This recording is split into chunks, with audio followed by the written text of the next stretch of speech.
First of all, I wanted to let everybody know that this is being recorded. Our conference, our Federation conference this year is a little bit different because we are doing it virtually. And we understand that by doing it virtually, we've had to extend it out over many days, and that a lot of our families aren't able to join us during the daytime. But we thought that we would go ahead and record this event so that families will be able to join and hit the sessions at a later date when it's convenient for them and they're not busy trying to get all their kids' instruction in as well as all of their work duties that they have to do. So we just thought this way would be an easier way to try and allow families to juggle the many things that they're having to do. So like I said, this is being recorded. If you don't want to be part of that recording, be sure to turn your camera off.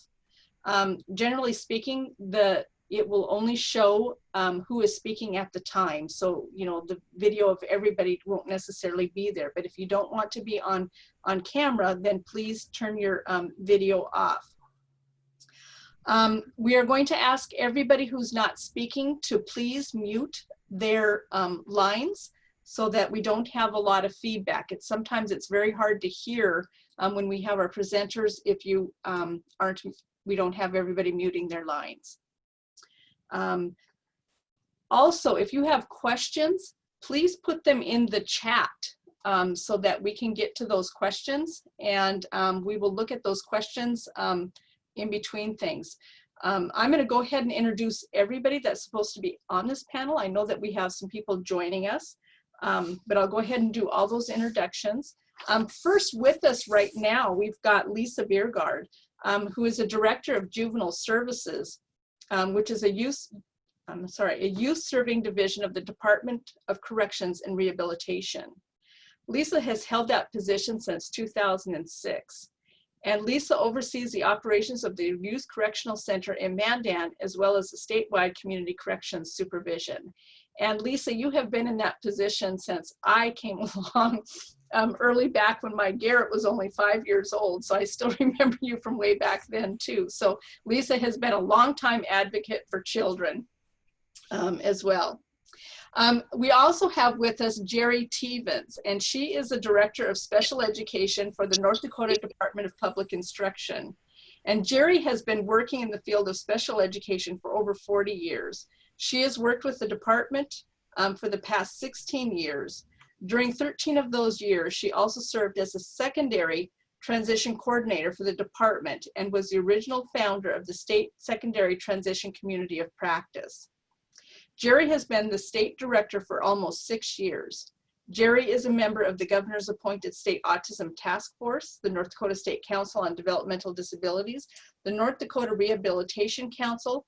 Geri has a Master's of Education in the field of special education and a bachelor's degree in elementary and special education from the University of North Dakota. Geri has extensive classroom experience with students with intellectual disabilities, emotional disabilities, specific learning disabilities, and autism. She has worked as a secondary transition coordinator for special education classroom teacher at a high school level.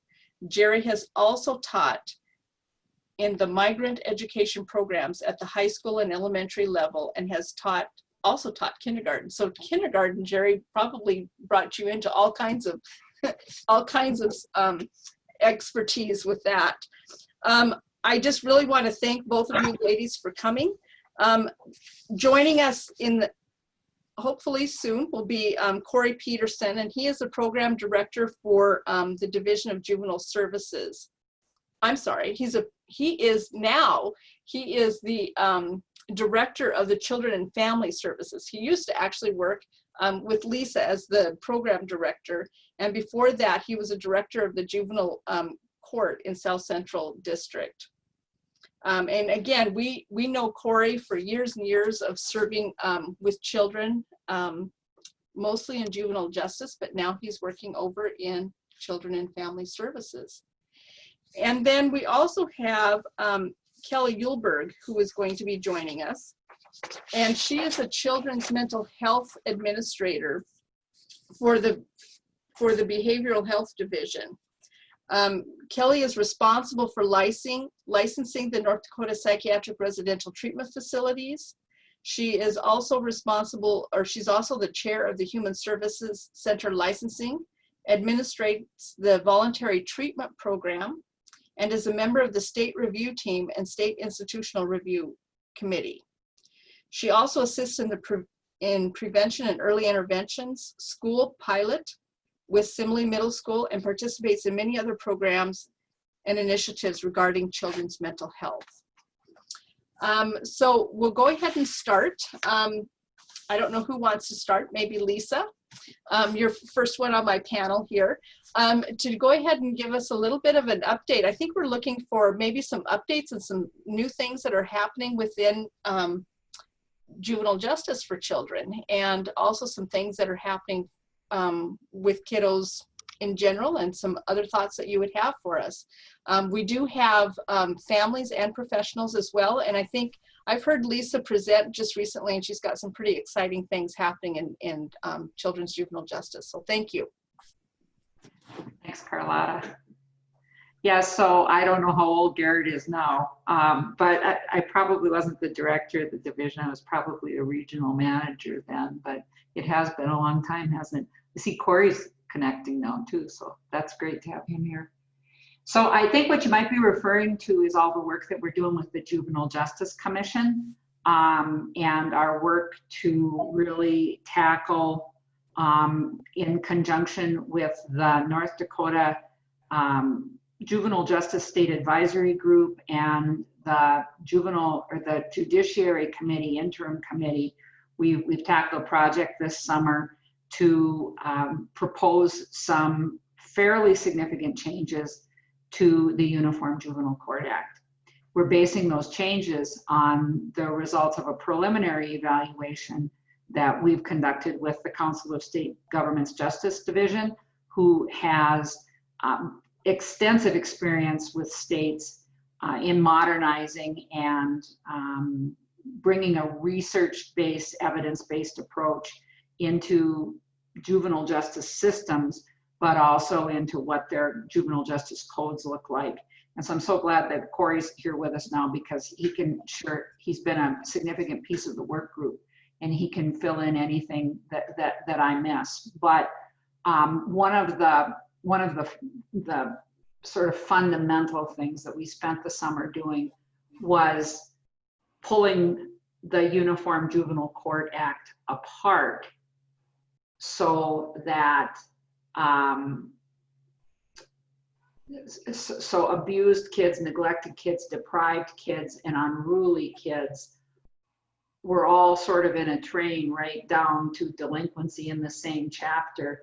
And so the way the code is currently written, you just sort of progress along a pathway where it's very easy for kids to move, especially kids with behavior problems, into juvenile justice. And so one of the major aims of our work this summer was to separate those chapters, and then also to do some work around what that notion of being unruly really means.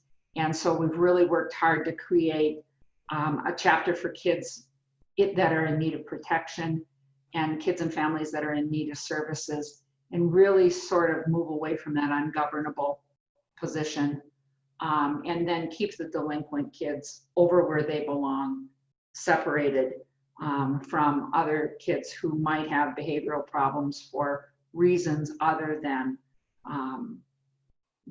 just delinquency. So that's taken us all summer, which I think many of us thought when we started it would probably take us several years, but we did manage to do it in a few months. So we know that it's a work in progress, and we know that as we go forward, we're going to have to make some changes. I think if you had the Council of State Governments sitting here with you, they would tell you that we tackled this in the wrong order, that you should first spend a couple of years building consensus and building collaboration and building some sort of oversight process, and then move towards changing your law. But we had two challenges, and as it turns out, I'm glad we did it the way we did it, because once the pandemic hit and everything happened with our economy, as well as all of the distancing, we would have been stopped in our tracks if we were just in a process of beginning to build collaboration. I think there are many of us who knew where we needed to get to. And so I think that really helped us be able to move quickly as a work group to incorporate some of the recommendations. But when the Juvenile Justice Commission, which was just newly incepted in the last legislative session, was only able to begin its work after last July. And so as they got up and running, the Judiciary Committee had also picked up a study on juvenile justice, and we decided that it would make the most sense to really try to join hands because the Judiciary Committee, of course, carries the weight of a legislative Judiciary Committee. They have access to legislative counsel, they can draft bills, but the downside is they only have a few months to do their work, and then they have to have it ready to turn into session. So although the Juvenile Justice Commission has 6 years before it is sunsetted to complete all of this work, the Judiciary Committee had a lot of energy into getting the bill draft going right away, and then us spending the rest of our time making sure that we fill in whatever gaps we need to in order to make the machinery all work. So they really saw this as a let's build the plane, and then we'll figure out where we're going to get the pilots and how all of that's going to work.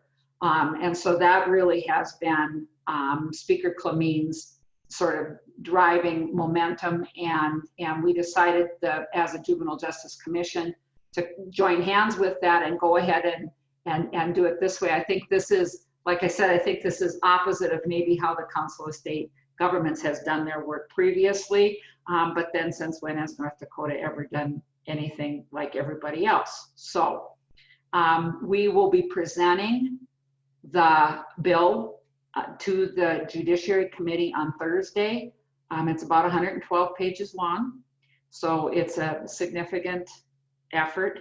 And we really would look forward to not only all of your comments and feedback as this process moves forward, but really want to be able to answer any questions people have because it's really important, I think, that we get the support that we need to improve the foundation from which everything proceeds, which is the law.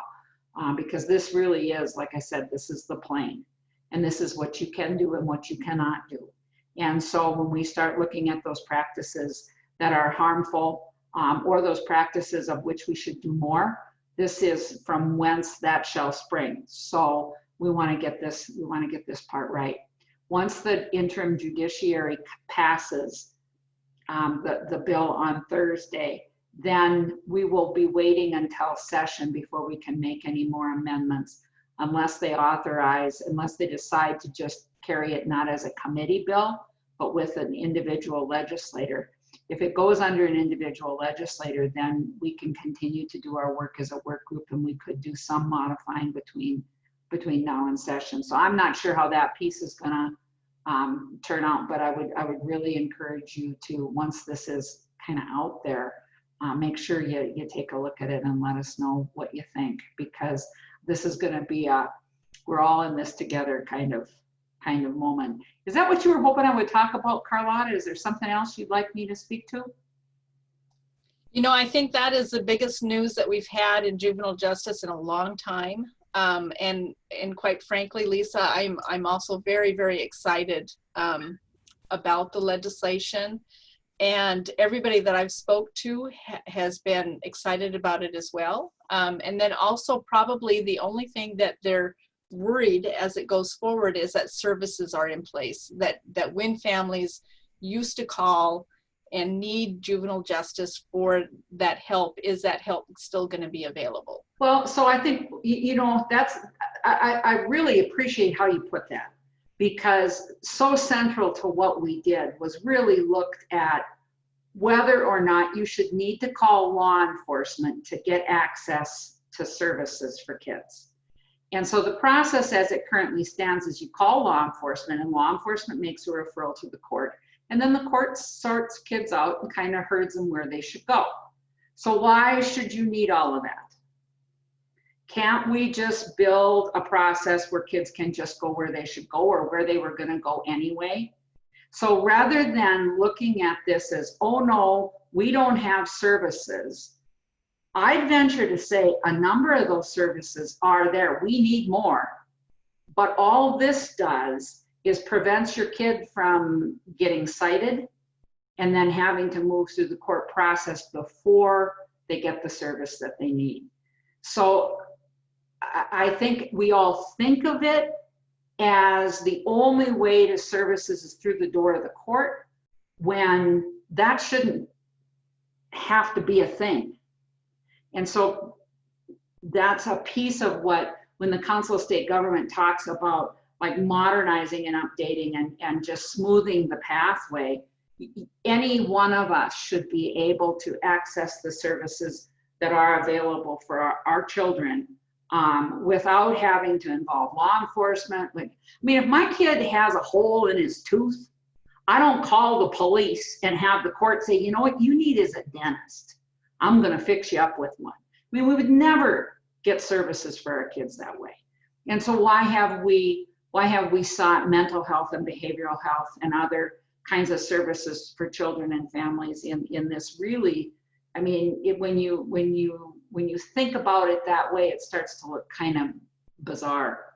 So really this whole effort is to cut out some of that unnecessary stuff. Let the police go deal with the shootout at the Kentucky Fried Chicken, and, you know, let's get kids and families where they need to go when they need the services, rather than route them through all those processes and delay things.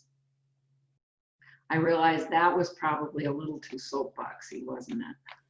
You know, I think that's okay. Some of us like our soapboxes that we get on, and we're passionate about what's needing to be in place for kids, and that families do have appropriate access to the appropriate services that children are needing.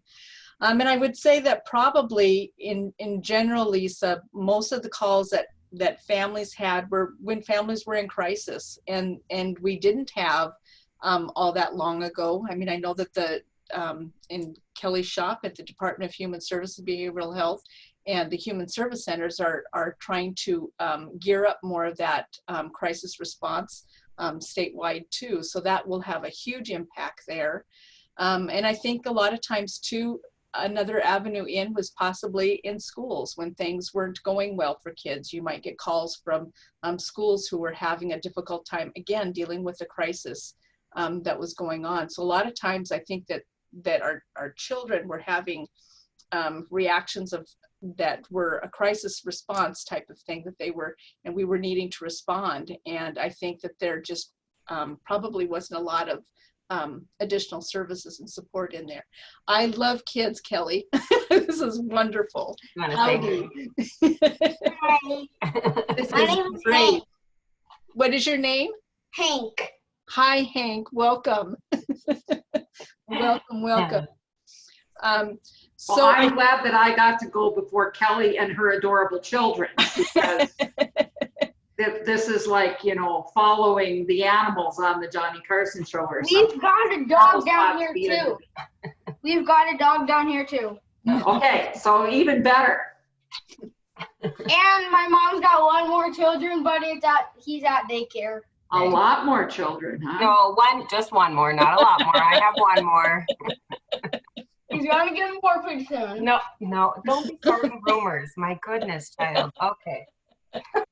I love it, Kelly. Why don't you go ahead and go if you're ready? Now I'm all flustered. Good grief. Okay. Okay. Oh, goodness. Well, I apologize for being late, everyone. I went and had to pick up Hank from school, so that is real life occurring here also. Here you go. Okay. So anyway, I kind of missed the beginning, and hopefully I'm just going to do a little bit of a high-level overview about, you know, what our division does, and then really hopefully you guys have maybe some more specific questions for me, or, you know, and to touch on things that I may have missed.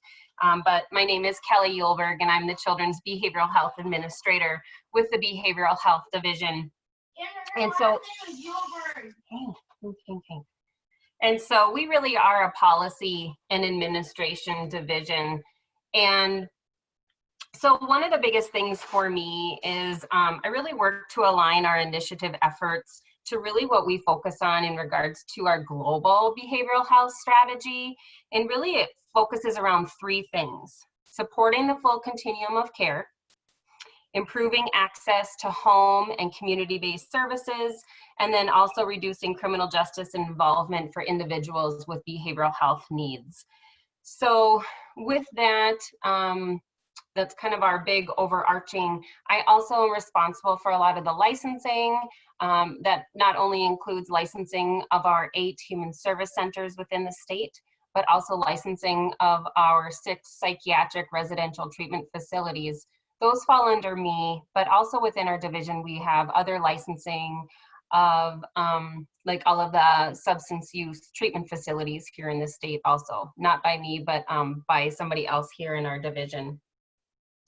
I also administer a number of behavioral health programs, including our mental health block grant, the voluntary treatment program, which I can touch on if we would like. I think I did cover that last time. And then one of our bigger efforts in collaboration with the Children and Family Services Division and other division and agencies is our Family First work with the prevention plan that actually was just approved probably is almost a month ago so far. So, okay, I'll be there in a little bit, okay? So anyway, so with that, I thought I might just touch on a few things, and I would really encourage you, and maybe even afterwards, after I'm done, I will even put in some of the links to our website in the chat so people can copy and paste or go there after I'm done kind of going over some of these things. What I really want to stress anytime that we talk is behavioral health is health. And I'm not saying that to anybody here that I know that isn't gonna, disagree with that, but we always want to do a reminder that when we're talking about behavioral health, we're talking that it's just as important as any other health component in our lives, okay? It is, if we have a broken arm, that is extremely important, but we also want to make sure that our emotional well-being is also just as important. So one of the bigger areas that we have done a lot of work in and are trying to get off the ground is behavioral health and education.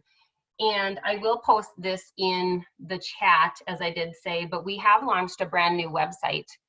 I wonder if I can, actually I'll do it really quickly right now while we're talking, so then if people would like to go to it as I'm visiting. There we go, right there. So there is the link for the behavioral health and education website that was launched this summer. On there, you can see a number of timeline. You can find any of our upcoming opportunities. And some of those include, we have our prevention and early intervention pilot. I'm gonna go to that right now. I wonder if I could, I was going to say I could share my screen, but basically the goal of the pilot was to demonstrate how we can work together with schools to really improve children's behavioral health in the school setting. So we get lots of calls, I'm sure that you all do too, of calls don't often occur until, I would say, the kiddos are in what schools would consider almost like their tier 3. They're almost in crisis mode. Let me see if I can share my screen. Robin's talking to me here. So anyway, but so really we were working with Simley Middle School to develop a pilot, and they have put together a number of documents that will be soon available to other schools to help almost like a step-by-step approach as to what they have done to really work with kiddos, all of their kids in the school, on improving children's behavioral health in the school setting. Some of that could also include making sure that their behavioral health needs are identified early, making sure that the school is working with the family to get them the services and supports that they need early on, really before they get to what they are considered that tier 3 and in that really that crisis what the schools would consider the crisis, where they're getting in trouble. They might be, they might have in-school suspensions. They might have already missed a lot of school, etc. Last legislative session, it was passed that we expand the pilot program to a rural and tribal school. In the applications that were opened up, and we did receive some applicants, those were due on September 15th. So the next phase will be to be scoring those applications and then to be expanding that pilot. And so more information will be coming on that soon, but we need to score all of them and determine which are the next 2 schools that will be jumping on board for the pilot. Another is the behavioral health resource coordinators. And with the behavioral health resource coordinators, that was another effort that was passed last legislative session.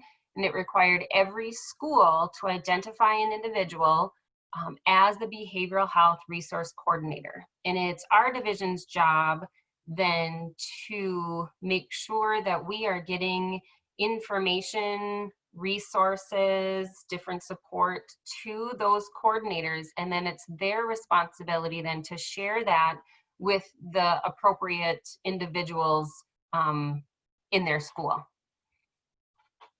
I see a question come through. Would the new pilot schools begin in this school year or 21-22? So they will be starting this school year. Yep, some of the work. Yep. And some of it, to be honest with you, I have not read the applications. And so they all could be a little bit different too. And so hopefully, I can share more information, but the plan was for them to be starting this school year. Yes. Another initiative was the behavioral health school grants. And, unfortunately that is coming soon. I was going to, so basically, funds were allocated for the purpose of providing behavioral health services and support grants to school districts to address school behavioral health needs. And that is really based on a formula of what they had billed Medicaid. And so there is a formula, and grants will be coming out soon on that. I am not the lead on that. We have been, we've hired somebody who has been working on that. So hopefully I'll have more information in the near future on that. Other questions, maybe I'll stop right there in regards to any of the behavioral health and education. Any questions that you might have on that? I would encourage you to take a look at the website. There's a lot of information on there that I didn't cover. There is a timeline where you can see what our timeline is for each of the things that I have discussed. There is Pam's, there is actually a video clip of when she spoke at the Education Innovation last year, so you can see that. And then again, there's a tab for each of those things that I just spoke about. So encourage you to definitely check that out. And then if you do have questions, you can always email me afterwards. Kelli, this the school stuff is just absolutely amazing. Have you noticed any change in, we were just talking with Lisa about the new juvenile justice law and legislation perhaps coming forward. Have you noticed any kind of a reduction in the need for juvenile justice as a result of having more mental health in that particular school? I haven't, not at this time. I haven't noticed any change, so I don't know if you're talking specifically like with Simile that we worked with. Okay. Yeah, with Simile, what were the outcomes that we saw with that and I'm just wondering if there were any outcomes in regards to juvenile justice. I would imagine having access to that mental health meant fewer calls. Yeah, the interesting thing for Simile Middle School is even before the pilot, they had specific data with the things that they had implemented. They had already reduced the number of like in-school suspensions, and they had done so much work even prior to the pilot that when we came in, they really talked to us that basically they said they never really even contact law enforcement. They really don't. And so, and again, I think it goes to the work that they had done at a prevention level, tier 1 with all of their students, and then tier 2 and tier 3. And so it really is our goal that when we bring on additional schools, like the next will be a rural and tribal, and based on the basically almost like a step-by-step document that Simile has put together, and we specifically did it then, so what they did has to be being able to be replicated no matter what type of school that you are here in the state. So whether you're rural, whether you're urban, whether you're tribal, whether you have lots of money or you don't have any money, those are the things, you know, and the things that they did implement didn't cost money. What it did, it required people to think outside the box and to be creative. So I knew my dog was going to bark. Okay. So anyway, but what I think that is exactly right on. And when you do, when you have those prevention and early intervention services, you are,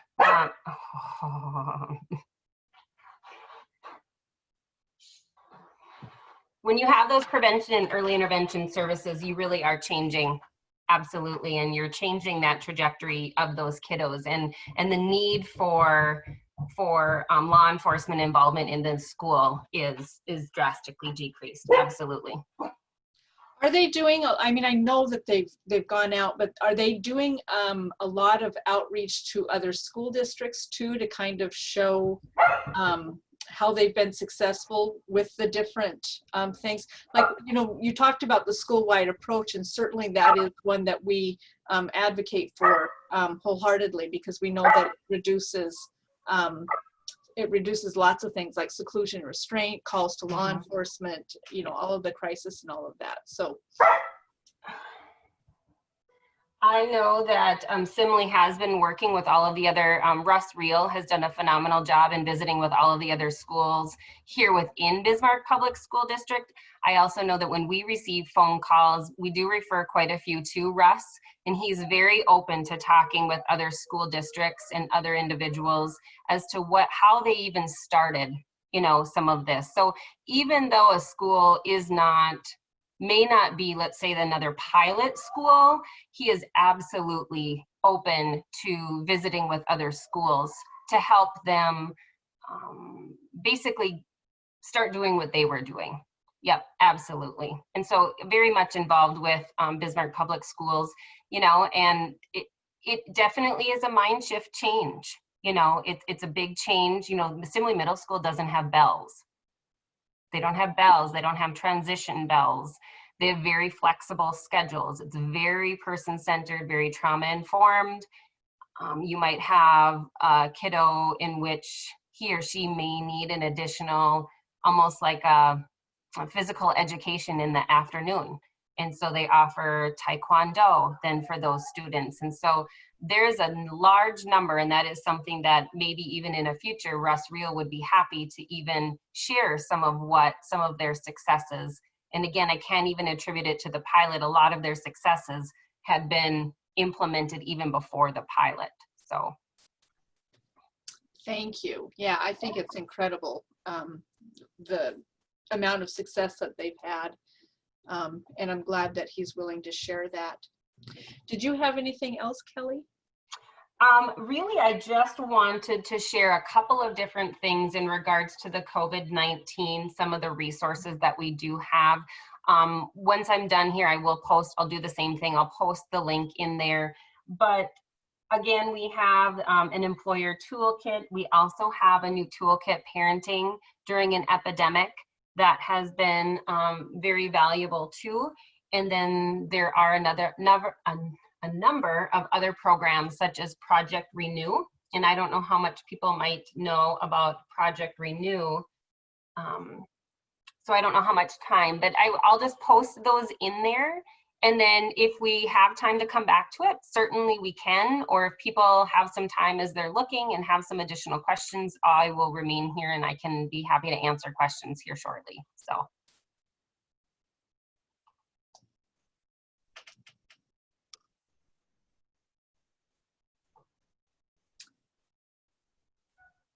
Okay, next I'll probably ask if Geri will get on. I know that she had a couple of items that she put in the chat. Maybe she can just get started on some of those too, as well as I know there are a lot of things happening. Geri, you're still on mute too.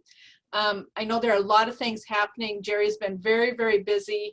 And she has, I just want you all to know how much she has reached out to all of the parent and advocacy groups during COVID, making sure that families have access to information and support. And I'll go ahead and let Geri take over. Thanks, Geri. Thank you, Carlotta. Thanks for having me here. Yeah, I just want to start with, especially now with these really challenging times, our really goal at the department is to help facilitate communication and really work with our districts, work with families, schools to, help facilitate open, better relationships, communication, so we can all get through this pandemic and get through it with our children's needs, at the top priority and make them the most successful that we can during this time. So in the chat, I was just referring to, I just mentioned when Kelli had talked about, or I think the question was if Simley Middle School is seeing any results or have any data, that type of thing. And I've heard Russ speak a number of times, and a lot of what they're seeing in their school is less discipline referrals, less, referrals to the office. And as I believe Kelli said, they really don't have to bring in police anymore, that type of thing. And then Cory had asked if DPI collected that type of information. And what we do ask the districts to do is to report their suspension and expulsion data in our STARS student reporting system. I believe all districts every 2 years also have to report their discipline data to the Office of Civil Rights. So that was just kind of on a sidebar. So as others in other agencies, we have, if you've had a chance to look at the DPI website, there is many, many, many resources out there.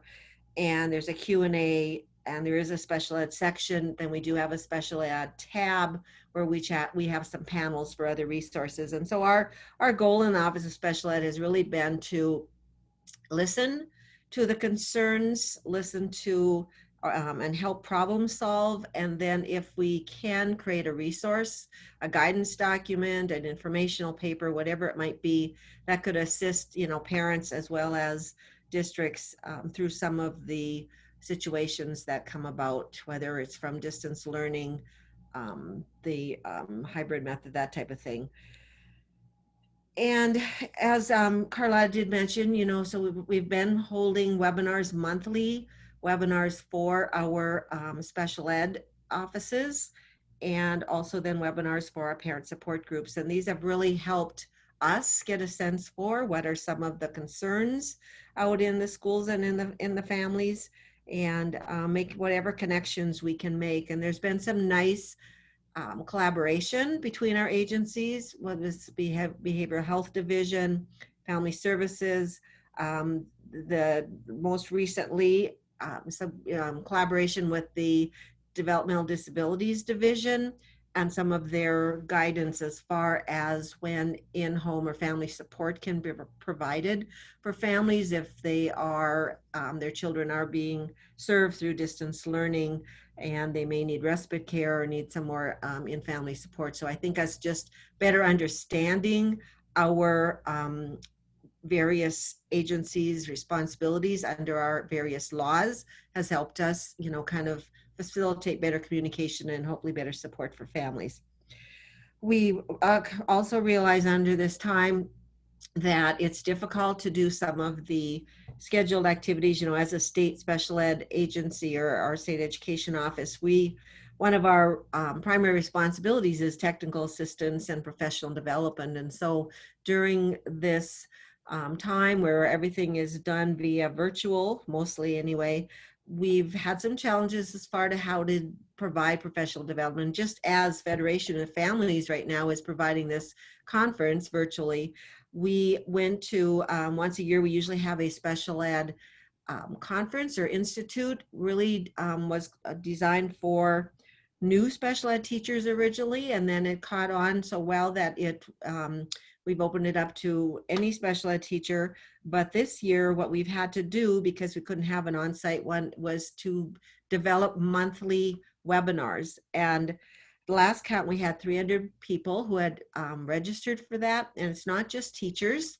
We have some of our family support group people have registered as well, social workers, regional education association. So it's catching on. Every month is a different topic, and a survey was done earlier to find out what topics were most pertinent to everyone. So again, if you're interested in any of that, I can certainly send you a link to still get registered. There is credit offered for it, but you can participate without doing the credit option if you wish. Let's see. I think as far as the COVID resources, I think another area I probably want to just brag about a little bit is our transition community of practice. And I know some of you have been involved in this community of practice, and what it is, for those who aren't familiar, it's a interagency group of individuals who represent different stakeholder groups in the secondary transition process. And this community of practice, I think, has been a real strong reason behind our collaboration in the state. And I know sometimes we may feel like, gosh, if we could just know what another agency was doing or collaborate or work together. But, believe me, when we go to other states and national meetings, and we learn how much more collaborative we are in North Dakota and how we just work together so much better. So that's just really a kudos to everyone. But we are just put out another invitation for the transition discretionary funds.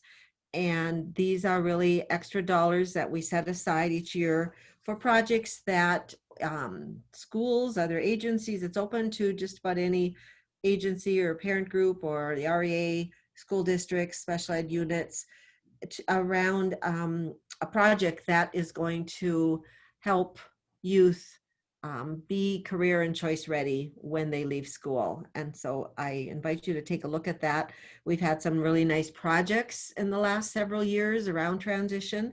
We also have a discretionary fund application that comes out earlier in the year that is for other projects that entities may be working on, that is going to enable or improve the graduation rate, particularly focused on students with emotional disabilities.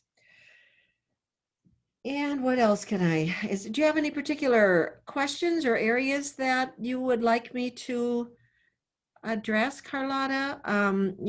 As a state agency, we really, our primary responsibility is to provide general supervision of special ed in the state. And so that's and during COVID, that's really been, an area that we spend a lot of time on, trying to be there for support, try to answer questions, try to problem solve.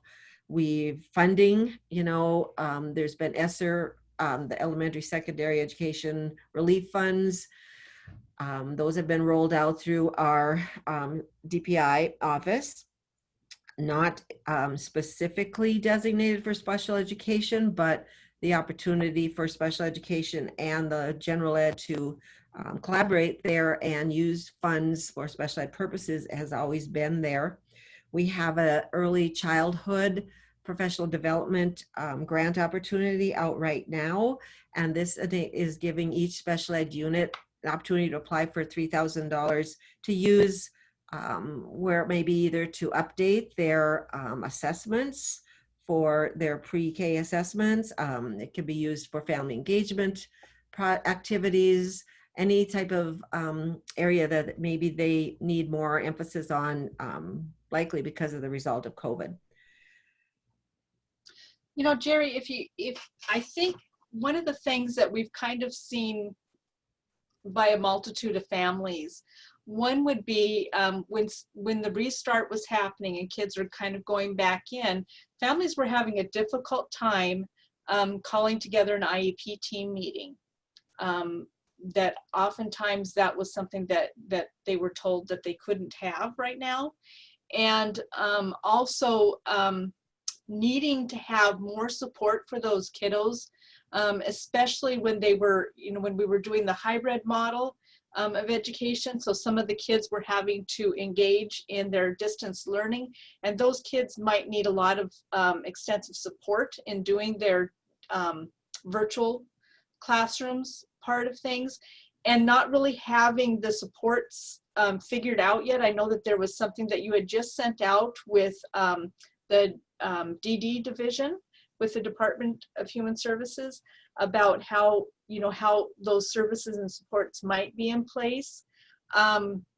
Anyway, just families are having a lot of difficulty kind of getting that going. And in the meantime, a lot of families have also been experiencing threats and being turned over to child welfare for educational neglect. And we've started seeing that probably exactly on the first day of school, actually, where that was going on as well. And so I just, kind of how to navigate all of that. And, families are dealing, I mean, we just saw firsthand, kids, when you're trying to work, it isn't the most conducive to trying to get kids to do what they need to be doing. And thank you, Kelly, for the wonderful example, because everybody is in that same boat. And You're how welcome. how do we as parents navigate all of that, especially when you have a child maybe, who has some very significant needs, and you're trying to engage in all of that, and yet you're, I mean, there's a lot of negativity. I was on a committee call just last week, and they were talking about, how some of these parents aren't getting the kids in, and it's just like, seriously, guys, this is not easy things to do. Everybody is having to juggle. It is very, very difficult. When you have kids with significant needs that we haven't figured out how to get those supports in for their education, and yet kids are going to be, put into the justice system or child welfare system as a result of all of that. So what can families do? I mean, it's a big, huge, loaded question, Jerry. What can you do to wave your magic wand, right? And what are things that families should do? I know that you've talked about, how to reach out when you're really at an impasse, those kinds of things. I think that kind of would be helpful. And then also maybe to let families know, where does that IEP stand? What are schools responsible for doing, even in the hybrid model that we're in? What kind of, what parts of that IEP are we responsible for? So pretty loaded question, but those are kind of all of the things that we are seeing and we're dealing with here with families. Well, where to start? Yes, and I wish I had the answer to all of those, and I think the number one advice that we keep trying to accentuate out there is the communication between the district and the family. And I know, across the state, this happens in varying levels. And I mean, there are some schools and families, if you talk to them, everything is going great. There aren't a whole lot of challenges. So it's not like it's every family, but it is when we have the real serious problems that we hear the most about. And so, and that's good that we hear about them, because if we didn't, we wouldn't be able to try to problem solve. As far as the IEP, and I don't know exactly where or why an answer would be that we're putting the IEP on hold, because an IEP meeting can be held, and it can be held virtually. Some school districts in the state, they are holding them face to face. And again, it depends on the community, and your level of risk. But, and we try to provide that message, especially in our monthly calls with our special ed units, that, yes, the IEP, write the IEP as you would for what the child's needs are. There may be, depending on the mode of learning right now that's going on in that district, there may be the need to have options within the IEP. You know, right now, this is how the IEP would look if we were face-to-face, 100%. If with a school had to go to hybrid, or if you're, you know, in hybrid right now, this is what may need to be altered. You know, if we go to complete distance learning, or if a family has chosen distance learning, what will that look like? So, and I know some districts are doing contingency plans. Those are not a requirement in IDA. You know, I personally, and I'm speaking personally for myself, I would prefer to see the IEP team address the IEP, and in the IEP identify where, you know, under normal circumstances, this is the way those services would be provided, what that would be. But then in the current state we're in right now, if the school is hybrid, you know, what does that look like? If it's distance learning, what's that going to look like? So that's the advice I try to give, but I shudder when you tell me that someone says that they can't have an IEP meeting. So I'm sorry that people are hearing that. I think that I had mentioned briefly a little bit when I first started, you know, that collaboration with the DD division. I was really pleased and excited, you know, when Tina sent that to me, and Tina Bay. And I think that's going to help with some clarity. But, you know, I sent it out to all the districts as well, because, you know, as Tina had addressed in that guide, you know, it has to be in the IEP identified that a child needs a shorter day, or a child, you know, is only going to be in school 2 days, but has to be identified because of a medical need or a behavioral health need. So, you know, those are important things that the IEP team knows, because sometimes it's not written in that IEP, and the DD division has to have that information because their rules say, you know, being in school is a school district responsibility, and if the child needs services during the day, it's an IDEA responsibility. So hopefully that'll provide a little more clarity, and also give families more support that they're looking for. And I'm trying to think of your other questions or what I didn't address. This is Kelly. I just wanted to let you guys know, I did post in there the parenting during a pandemic, and it's interesting, Carlotta, that you did say that, because there is information in there. Actually, right here, I have it pulled up, when your child needs additional support, you know, in schools during the pandemic, and what parents to know what their rights are, what they should do. So again, not an all-inclusive resource, but it is at least, you know, a resource that can help parents when they do have these types of questions and are going through a number of things during this time. So it does touch on that in there. Yep, that's the parents lead. That's a great resource. Yep, thank you.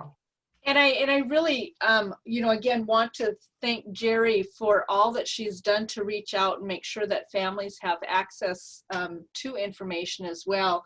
I know that during some times when we had children who are not necessarily currently being served under the IEP, they might be, you know, a school plan, maybe they haven't even done a 504, and a child, because of the pandemic and virtual learning and et cetera, now has deteriorating mental health. And so Geri was really good at saying, you know, reach out to your counselors and people on those school teams. And there have been some schools that have been very, very responsive of trying to help get those kids the mental health services that they need while they were getting that from the community, to make sure that that was there immediately. And so I really like and appreciate all of your problem solving ability to try, and again, to make sure that children are getting their needs met. One of the things that I put down as a question, Geri, is that you had mentioned that school districts are reporting in their OCR data report some things about what's going into OCR. It was a seclusion and restraints, or? It is. They are required to do seclusion and restraint data directly to the Office of Civil Rights, and I believe that's every 2 years. You know, we don't get that data unless we go to the Office of Civil Rights site and find the report, which is usually a bit later. But yeah, so they are required to do that. You know, it's not required in our state, so we can't require it. That would probably take legislation to require that. Now, I'm just trying to think of the discipline report in our STARS reporting system. Really focuses on when students are suspended or expelled, and then the reasons for that.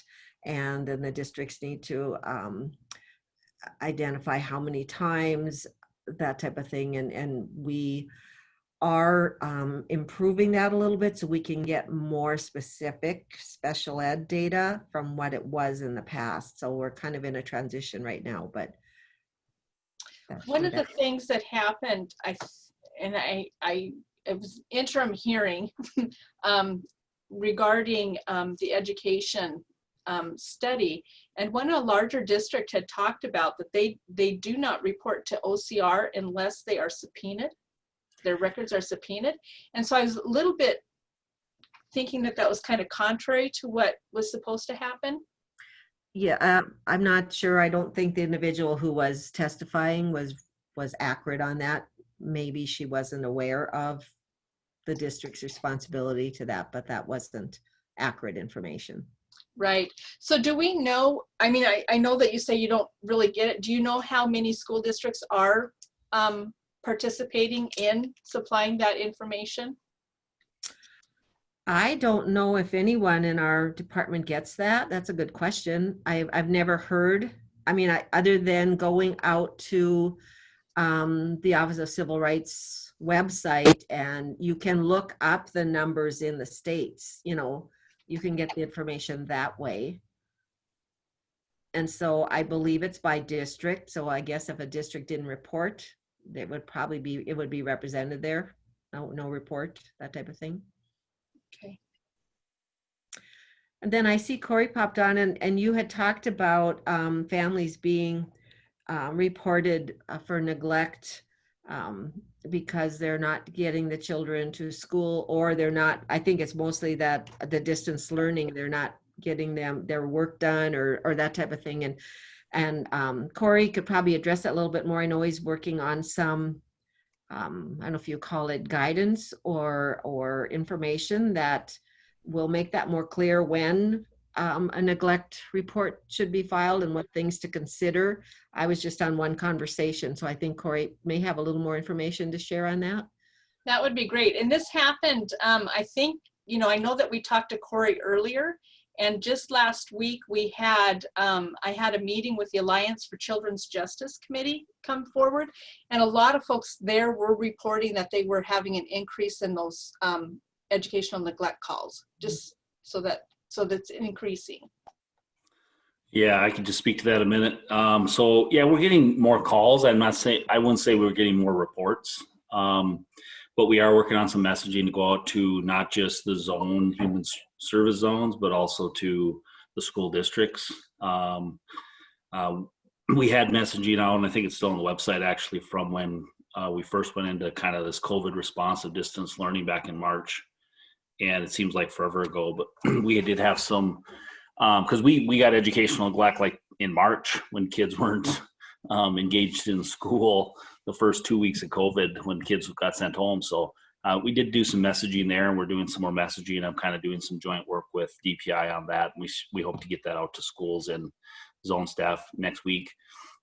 I mean, ultimately, the goal of education, I think we all have the same goal, but I think, you know, some districts just view it a little differently. They're not willing to maybe go the extra mile, I guess would be my thing. What we're going to ask them to do is really, if they're going to report educational neglect, because we will take it serious if they report it, but we would like to join the school districts in, you know, going to the family and engaging to see what options have been tried before we just go knocking on doors. But we'd like to get information from the school on, have you done more than just sent a letter or made a phone call? Does the child and family have the equipment they need? You know, asking more detailed information, and then the school and the zone staff or the social worker, you know, doing some joint work with the family as a team, rather than, you know, adversarial approach, going to the home and asking, you know, maybe questions that don't need to be asked right away, but more of trying to support the family and get them the resources they need to get their child engaged in school. Or maybe it's a resource issue. You know, it's really difficult to tell in these times. It's not just always just a parent issue. It's sometimes a resource issue, sometimes it's a kid issue. And, getting to the undertow of what's really going on is more important than, filing a 960, in my opinion, an abuse neglect report. So we are getting some more calls. We're trying to do things jointly, with the school districts. School districts, from my understanding, is they do have a designated COVID person within each school district. So we're trying to collaborate with that group. We're trying to collaborate with the school counselors, who else am I thinking of, Jerry? The homeless folks, the foster care folks, because obviously we have foster care kids that, need to get engaged in school and things like that. So hopefully that message will go out next week. And like I told you, Carlotta, at our last call on another group, we definitely will share that with you so you can spread that around. That'll be really great. I think sometimes when you end up with confrontational relationships, a lot of stuff doesn't go real pretty. Right. And so, we know, just an example was a parent asking for an IEP meeting to try and discuss all of the needs of the child. The IEP meeting was being denied, and they were being threatened with a 960 on the first day of school. Yeah. So, it ends up being a lot of times a confrontational issue, and parents sometimes, when trying to get supports in place that the school may or may not want to put into place, it ends up being that confrontational issue that ends up not going well. And really, it really needs to be more about, not that you have the trump card to make this happen for anybody, but how to bring people back together to plan, to try and figure out how to make that education work for that particular child. Right. Yeah. It all goes back to relationships, communication. Absolutely. So I think now we'll, Cory, I know that you spoke a little bit to that. Is there other updates, maybe like some of the things that are happening in the zone? We heard from Lisa earlier, and I know that the zones are going to be responsible for all of those services. We also know with Family First legislation, how will that impact children and families that have mental health needs? Yeah, so thank you for having me. I don't know, Carlotta, how much time do I have? Because I don't want to go over anything for folks, I think we were on until 5, and so okay. After you're done, we'll probably just go through a question and answer. So we're Sure. doing okay with time. Okay, great. So again, Cory Pederson, I'm the Director of Children and Family Services. We oversee a number of child service programs, foster care, adoption, interstate compact to children, child protection, as well as a number of other issues like background checks, childcare, things like that. And as Carlotta knows, in the last meeting I was in, childcare has been one of those areas. When I took this job, I wasn't sure how much time it would consume my time, but during COVID, it's taken quite a bit of my time. But it's been very good and educational for me. So I won't talk too much about childcare today, but really wanted to talk and circle up around a couple things that are happening. So as we're anticipating for everybody, we're looking at the Families First legislation. For those of you who aren't aware, Families First legislation was passed in February of 2018. And really the goal of that, and I reiterate this many times to our constituents, to our stakeholders, to the public, the federal law is families first, not foster care first, not facilities first. It's really about family and finding family engagement in finding resources in and as close to family as possible. If we need to use foster care short term, we will, but realistically we're supposed to be using and should be using family, and the data supports that long term for kids to engage in their communities, to stay engaged in their family and be connected with family members. So Families First has come a long ways so far. Like I said, February of 2018, we've got the Kinship Navigator website up and going. We're looking to hire a Kinship Navigator actually as a contracted position for the state to really support family that are taking care of their kin. And that is obviously what's the goal of everything, is to keep kids safe in their home or with family. And so this law really lines up well with the goals and the mission we have in DHS as well as child family services. The biggest change that you all probably heard about with Families First was the first thing that CFS tackled, which was changing the RCCFs, the old residential treatment centers, to QRTPs, qualified treatment programs. That would be your Dakota Boys Ranch and Home on the Range, Charles Hall. We have only now 3 providers, 4 campuses of QRTP level of care. So we're getting to the number. The number that we need in this state. We don't need 160 licensed beds in the state. It's just not something that we need kids to be living in long-term residential QRTPs. And so that number is reduced quite a bit down to the 90 number of licensed, and we have about 55 kids in there on average at any given day. So that's been one of the biggest things at the CFS we took on first with the Families First. As Kelly mentioned, they've been a big player. The Behavioral Health Division has been a big player in drafting the Families First Families First plan that was approved 3 weeks ago. I did put the link into our website where you can find all the information about the Families First plan and the services that will be within that plan. What I'll talk through a little bit is really thinking about what Families First also does for us, which is, for the first time ever, we can use federal $40 that comes to the state on the front end. Historically, all that money actually was used to pay for foster care. So after a child was removed, $40 federal money, and so for folks that don't know, 50% of that money is federal general fund state money, and 50% is federal $40 money. And it really was only able to be used for once a child was removed from their family. We could not use that federal money for prevention, try to prevent removals. And really that's what Families First is allowing us to do. And to do that, we have a number of initiatives going on in the zones, in the county human service zones, to really engage how do we reduce foster care, keep kids with kin or family, and provide services.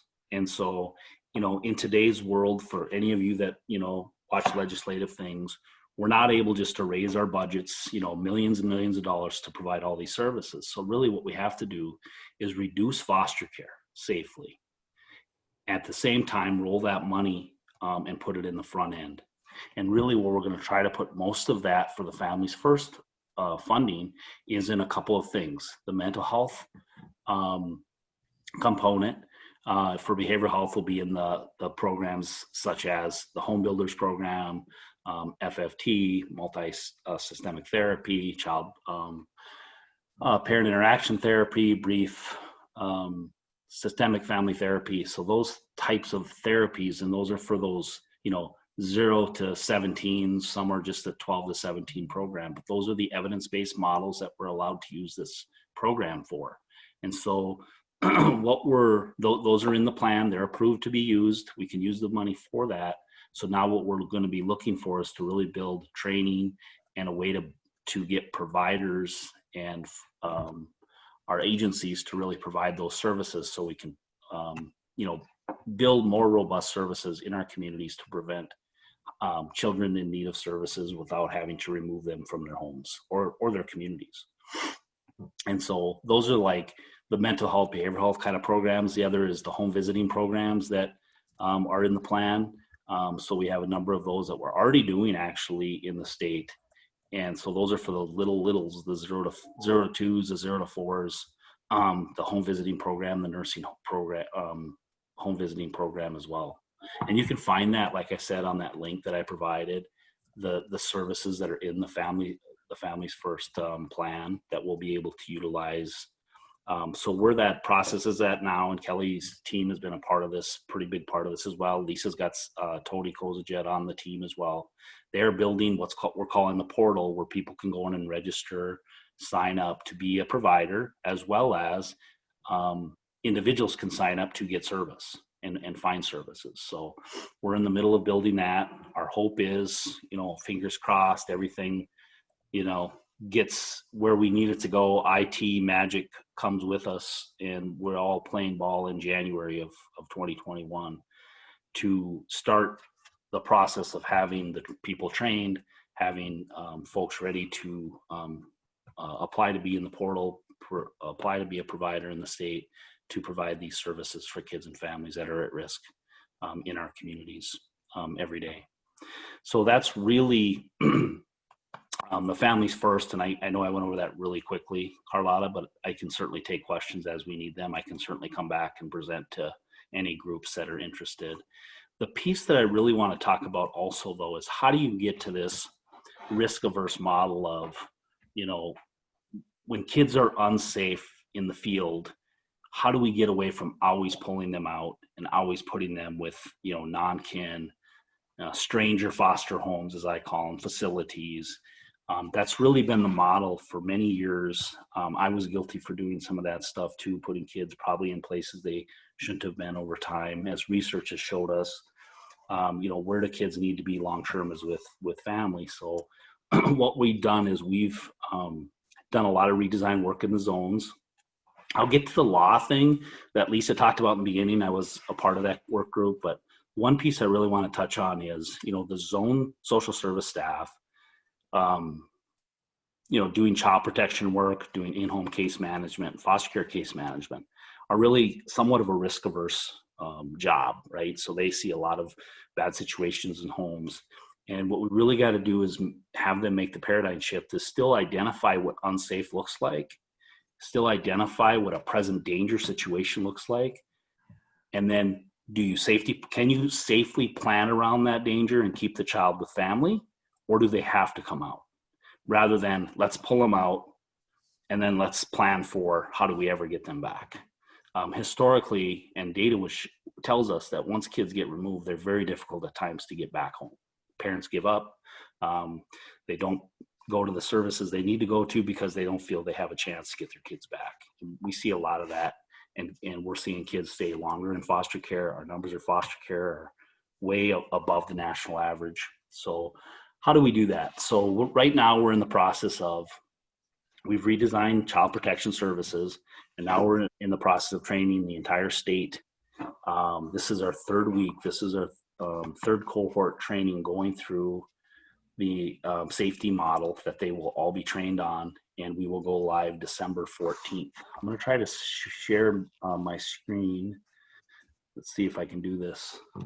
Kelly was supposed to show me, but she forgot. That's a joke, Kelly. I'm just joking. Tell me if you can see this. Tell me if you can see this picture here. Anything up? We can see it. Yeah. Good. So this is kind of the model. This is kind of a one little graphic that we're going to be using for stakeholder training. So more to come on this, but I just thought I'd give you a little glimpse of it now. Basically, why we're doing what we're doing, how we're doing it, and when it all starts. But basically, there's this this model that many states use is just because you have an unsafe situation does not always mean you have to remove, right? So we're going to be training staff in the field that do assessments with families. You know, is there any home this child can live in, if it be with mom, dad, grandma, grandpa, wherever? Is it calm and consistent enough to case plan and safety plan around? Are there willing participants to keep the child safe, you know, provide service? And is there significant resources available? You know, if you can say yes to those, then yeah, the kid needs to stay home. I will tell you historically, with my work at DJS, my work through the juvenile court, there was not a consistent definition used, and each region kind of did things a little different. And I know that probably won't surprise many of you that work a lot of statewide and work with a lot of statewide partners, but yeah, there was no consistency in the state. There really wasn't a clear definition on when is it a present danger where we have to take the child out right now, immediately. So what we're really focused on is getting social service staff, social workers in the field to really wrap their brain around that unsafe children don't always mean you have to remove. You have to look for present danger, you have to look for impending danger, and then you have to look to see if there's any capacity in the adults in the home to manage the danger. If you can't manage the danger, obviously the children have to go temporarily. But if there's someone to manage the danger or some way to manage the danger, children really should try to remain in their home with safety planning and case management. And so that is a huge change for the field. We've gone through, like I said, 2 weeks of training with groups of, I think we're about 50 staff per cohort. So we'll have 9 cohorts of training all the way through Thanksgiving, and then we'll go live December 14th with this model. And really the goal is, as we roll in more and more staff through this process, we will be doing weekly calls with them. So they'll be grabbing real cases. We'll be using this model to practice. There's a study out of Wisconsin where they use this model. And what they did was they took 100 kids and they overlaid this new model with 100 kids who are currently in foster care. What they found is 50% of those kids could go home with a safety plan that day. The 50% of that 50, so 25 more kids, actually could go home that day with no safety plan and no case management. What we see is kids get removed, and we're so focused on the parenting class or the substance abuse treatment they have to complete, the 17 modules they have to complete in some training, rather than why were they removed, what safety concern was there, why were they removed. If that safety concern is removed, the children should go back with case management and services to the home, not stay in foster care for a year and then, mom maybe relapses, dad relapses. No, kids should be home, and we should safety plan around those and prepare for those in case there's relapses or issues that we need to address. So it is a huge shift in thinking in the field.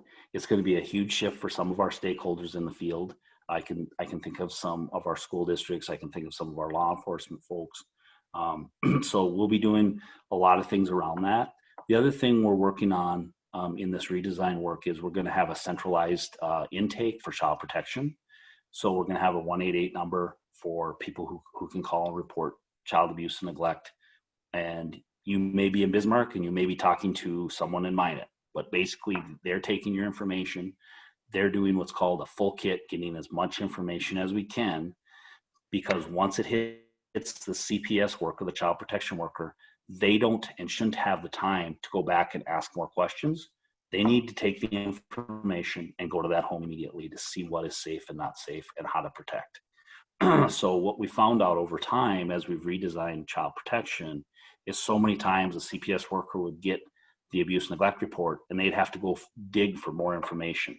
That would take a week or two. Well, by the time you have an unsafe situation and you take a week, I'm not sure if you've done your due diligence to keep that child and family safe. So we really are trying to get this centralized so that information's coming in, we can get it to the field timely within a day or two so they can get out to that home immediately. Now that's going to be different for law enforcement. The look of law enforcement obviously is those are, law enforcement calls are a little different when there's domestic violence and things like that. So, but that's another piece of this. So, ultimately, what I really want to preface here is if families first is going to work, it's going to take the whole child welfare system. It's going to take the whole system with education, juvenile court,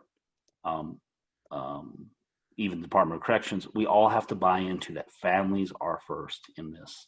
And if we're really going to pay for services all throughout the state, we have to put kids in communities safely. And then we can pay for those services a lot easier than having to ask for legislative money every session. When we are getting that money now, we can just spend it differently and build the resources in every community.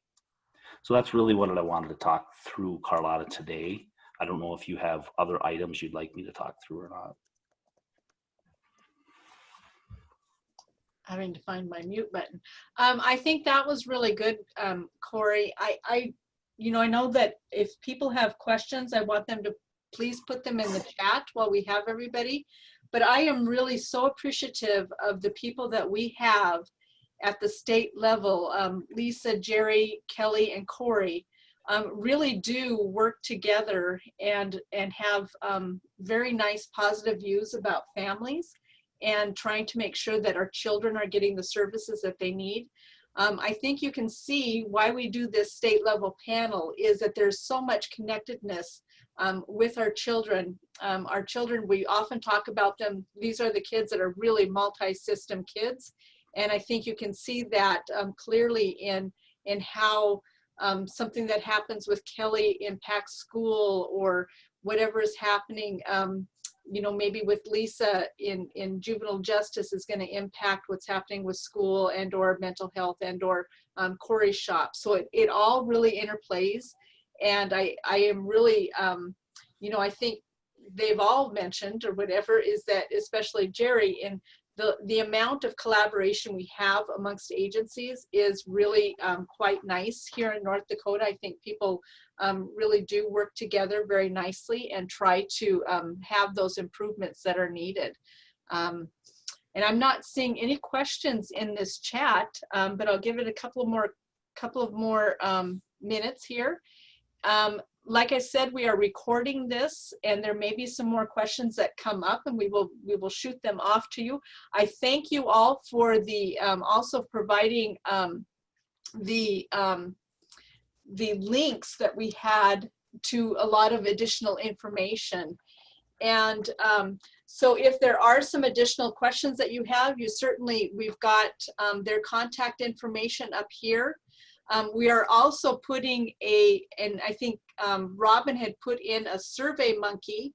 We are asking people to fill out our survey for the conference. It's our conference evaluation, and we have one per session.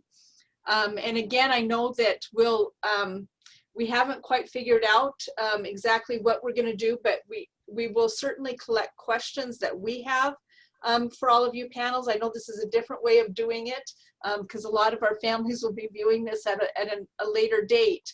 But as questions come up, we'll try and gather them if they haven't connected with you specifically to try and get those questions answered for the families that are viewing this.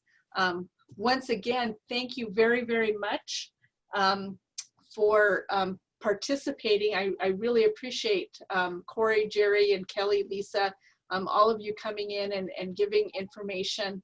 And Kelli, thank you so much for our introduction to Hank. It was a real treat to meet your son, and really to demonstrate, you know, truly what a juggle it is for families who have young children. Trying to juggle work and kids all at the same time is quite a juggle. So I really appreciate that on live demonstration what we're talking about. And again, thank you again. And I guess I don't see anything else in here. There are a number of resources in the chat, so please take those down. And again, if you would be so kind as to do our Survey Monkey, we would appreciate that. And we will be keeping this going, the survey and the questions, like I said, because families are going to be watching this in their time as soon as we can get this video loaded up for them. So they'll be being able to watch it at a later date. Thank you again for participating. Thank you so much, everyone. Thanks. Okay. Yeah, and I just want to thank you all too for joining our conference, helping us